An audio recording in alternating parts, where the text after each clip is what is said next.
महाभारत अर्जुन की प्रतिज्ञा। महाभारत का भयंकर युद्ध चल रहा था। लड़ते लड़ते अर्जुन रण क्षेत्र से दूर चले गए थे। अर्जुन की अनुपस्थिति में पांडवों को पराजित करने के लिए द्रोणाचार्य ने चक्रव्यूह की रचना की। अर्जुन पुत्र अभिमन्यु चक्रव्यूह देखने के लिए उसमें घुस गया। उसने कुशलतापूर्वक चक्रव्यूह के 6 चरण भेद लिए, लेकिन 7वें चरण में उसे दुर्योधन, जय आदि 7 महारथियों ने घेर लिया और उस पर टूट पड़े। जयेंद्र ने पीछे से निहत्थे अभिमन्यु पर जोरदार प्रहार किया। वह वार इतना तीव्र था कि अभिमन्यु उसे सहन नहीं कर सका और वीर गति को प्राप्त हो गया। अभिमन्यु की मृत्यु का समाचार सुनकर अर्जुन क्रोध से पागल हो उठा। उसने प्रतिज्ञा की कि यदि अगले दिन सूर्य अस्त से पहले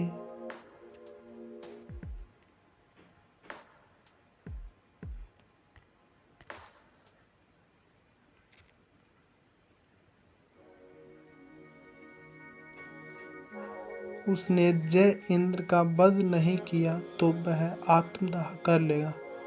जय इंद्र भयभीत होकर दुर्योधन के पास पहुंचा और अर्जुन की प्रतिज्ञा के बारे में बताया। दुर्योधन उसका भय दूर करते हुए बोला, चिंता मत करो मित्र, मैं और सारी कौरव सेना तुम्हारी रक्षा करेंगे। अर्जुन कल तुम तक नहीं पहुंच पाएगा, उसे आत्मदाह करना पड़ेगा। अगले दिन युद्ध शुरुआत होते ही अर्जुन की आंखें जय इंद्र को ढूंढ रही थी, किंतु वह कहीं नहीं मिला। दिन बीतने लगा। धीरे धीरे अर्जुन की निराशा बढ़ती गई। यह देख श्री कृष्ण बोले, पार्थ, समय बीत रहा है और कौरव सेना ने जय इंद्र को रक्षा कवच में घेर रखा है।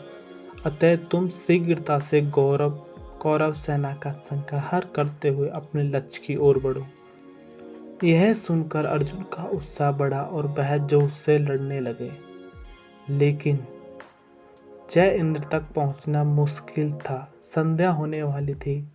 तब श्री कृष्ण ने अपनी माया फैला दी। इसके फलस्वरूप सूर्य के बादलों में छिप गया और संध्या का भ्रम उत्पन्न हो गया। संध्या हो गई और वह अर्जुन को प्रतिज्ञावश आत्मदाह करना होगा। यह सोचकर जय इंद्र और दुर्योधन खुशी से उछल पड़े। अर्जुन को आत्मदाह करते देखने के लिए जय इंद्र कौरव सेना के आगे आकर अट्टहास करने लगे, हंसने लगे जोर जोर से। जय इंद्र को देखकर श्री कृष्ण बोले, पार्थ, तुम्हारा शत्रु तुम्हारे सामने खड़ा है, उठाओ अपना गांडीव और वध कर दो इसका। वह देखो, अभी सूर्य अस्त नहीं हुआ है। यह कहकर उन्होंने अपनी माया समेट ली। देखते ही देखते सूर्य बादलों से निकल आया। सबकी दृष्टि आसमान की ओर उठ गई। सूर्य अभी भी चमक रहा था। यह देख जय इंद्र और दुर्योधन के पैर तले जमीन खिसक गई। जय इंद्र भागने को हुआ, लेकिन तब तक अर्जुन ने अपना गांडीव उठा लिया था। तभी श्री कृष्ण चेतावनी देते हुए बोले, हे अर्जुन, जय इंद्र के पिता ने इसे वरदान दिया है कि जो इसका मस्तक जमीन पर गिराएगा, उसका मस्तक भी 100 टुकड़ों में विभक्त हो जाएगा।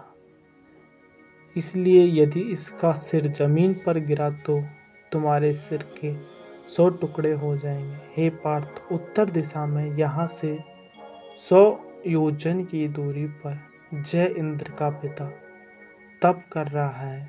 तुम इसका मस्तक ऐसे काटो कि वह इसके पिता की गोद में जाकर गिरे।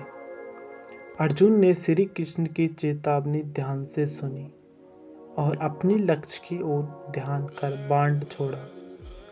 उस बाण ने जय इंद्र का धड़ से अलग कर दिया और उसे सीधा जय इंद्र के पिता की गोद में जाकर गिरा।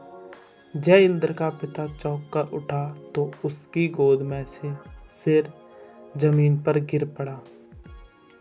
सिर के जमीन पर गिरते ही उसके सिर से 100 टुकड़े हो गए।